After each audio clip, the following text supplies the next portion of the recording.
We're talking bank crashes and how you can be prepared for it. So stick around to the end, figure out what I think on this.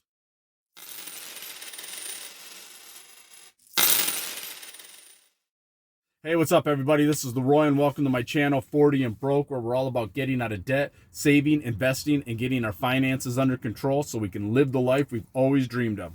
Because that's what it's all about, living the life we've always dreamed of.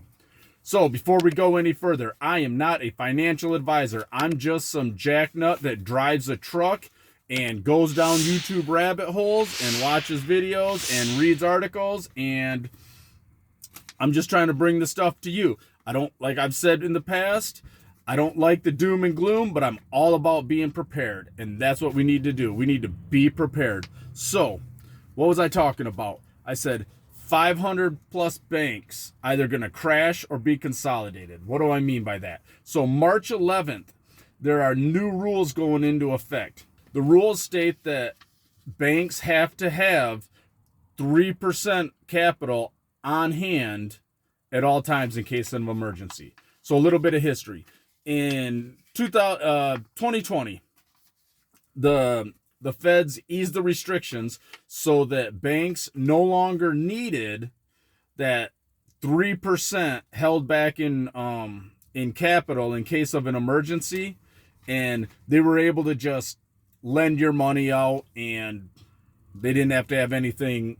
They didn't have to have any reserves left behind.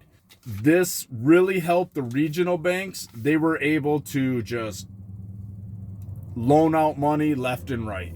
And I guess it's a double-edged sword. I will say I think it's a double-edged sword because they did not have to keep anything in reserve. And let's be honest, your money's sitting in there making pennies in interest while they're lending your money out and making 8, 9, 10% interest on it and giving you 0.01% interest to hold it in there. So the banks were really getting the better part of the deal, but they did not have to have that 3% held back. Well, now March 11th, which is Monday, in like 4 days, they have to start holding 3%. Scott Reckler, he is the CEO of RXR. He's a real estate mogul. He stated that, and this was his exact words, real estate mogul Scott Reckler, CEO of RXR, says the maturing of commercial real estate loans will hit smaller regional banks the hardest. And that's because the majority of these commercial loans are put out by small regional banks. And if they have to hold that 3% in their holdings in order to secure it, any sort of downfall, it's going to hurt them hard. And he's predicting that he sees at least 500 of these smaller banks either failing and closing shop or basically being consolidated and coming in under the larger banks, the larger big banks. And as well, like I said, I go down the YouTube rabbit hole. So the one guy's talking about this, and he's like, this is what they want. This is what the feds want, because the feds are owned. Let me do a little history.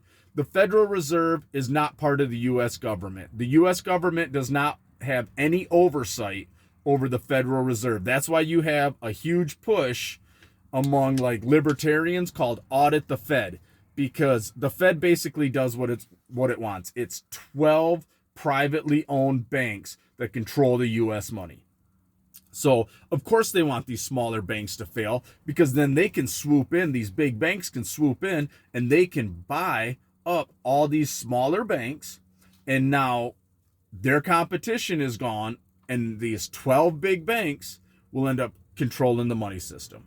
That's the Federal Reserve in a nutshell. If you want to look up more on it, go ahead. So even the bigger banks like Chase, Citibank, Wells Fargo, they were in Congress talking about this 3% rule. This is not good. This is not going to help us. We are not going to be able to compete with international banks if we have to hold 3% back. They are predicting what's going to happen is they've got to keep this money. It's going to it's going to cause smaller banks to crash.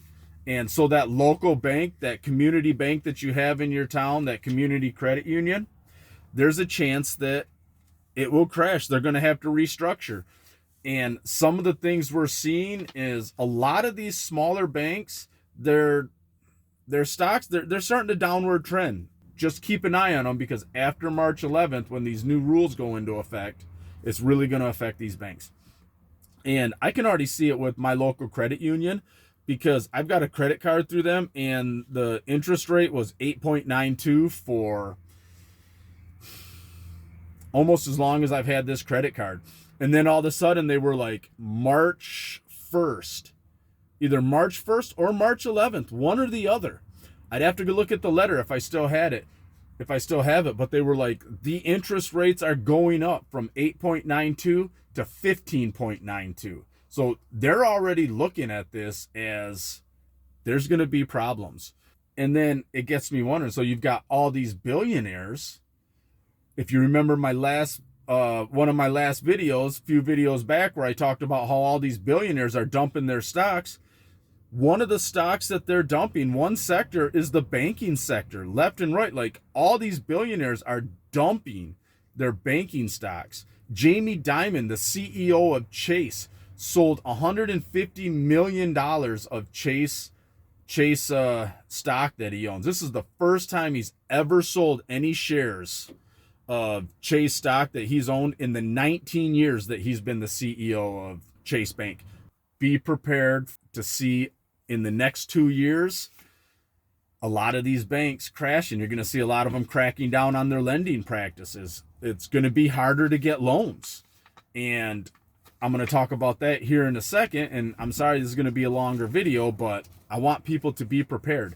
It's going to get to the point where your credit score, if it's not the best, you're going to have a hard time getting a loan, and that's going to affect auto loans, house loans. This is what I see. Like I said, this is my opinion. This is what I think is going to happen. I think they're going to make it harder to get loans because all these subprime loans, they're not going to want to give people loans if they're not going to get the money back. It's just going to be harder to get a loan. The interest rates are going to be higher. So you're going to need a top tier credit score. You're going to need a good job in order to get a loan. And that's going to affect people trying to buy cars, trying to buy houses, trying to buy just anything in general that you need a loan for. There's that. And that had to do with the banks. You're going to see more bankruptcies. I think that's going to cause more laws to go into effect against bankruptcies. Less things are going to be bankruptable. It's like so many people were doing bankruptcies that they ended up saying, oh, you know what? Those student loans you had through Fannie Mae, yeah, non-bankruptable. And it's why is that? Well, that's because they got backed by the U.S. government. So the U.S. government wants their money. So yeah, you may be going bankrupt, but you still got to pay those loans back through Fannie Mae and Freddie Mac.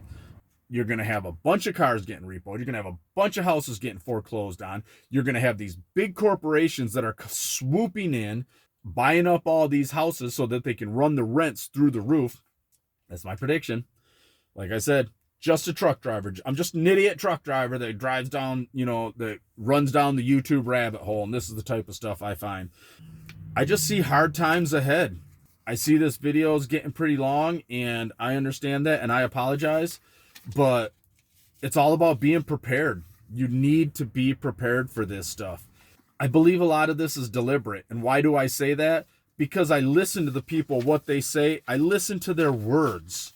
And when you've got people that are in charge, like Klaus Schwab, I believe he's the head of the World Economic Forum, saying stuff like people will own nothing and they will like it. A lot of this stuff gets discredited because people are like, oh, that's just conspiracy theories. And it's like, well, who's telling me that it's a conspiracy theory?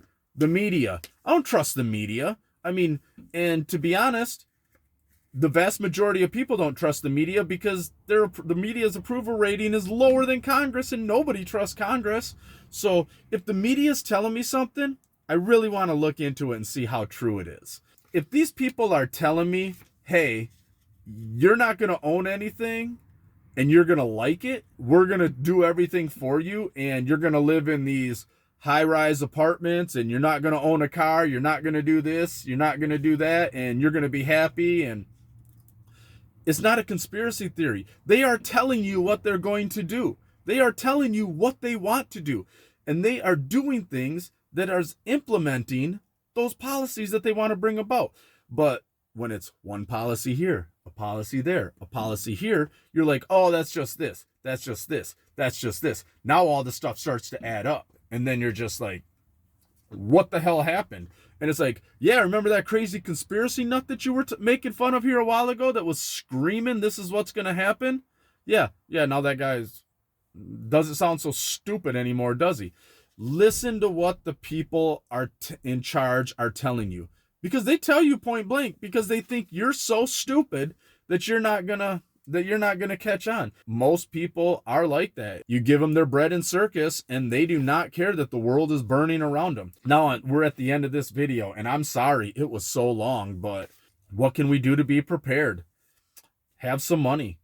I know a lot of people in the budget community, they set aside money, they save money, and that is great. Now, they don't watch a lot of this other stuff, so I want people to be prepared and know that this is the stuff that could be coming. We're talking bank crashes, strict lending practices, stuff like that. You want to be prepared. You want to have some money set aside. You want to have some capital set aside. That way, when stuff does crash, you can take advantage of it. You can buy in. You can buy into the stock market when it crashes.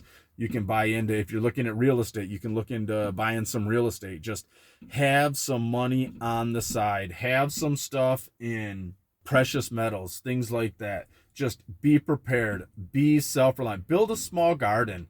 Even if you live in an apartment, you can put a balcony outside with just little pots with some seed plants in it and just grow stuff, tomatoes, just some sort of vegetables, herbs, anything.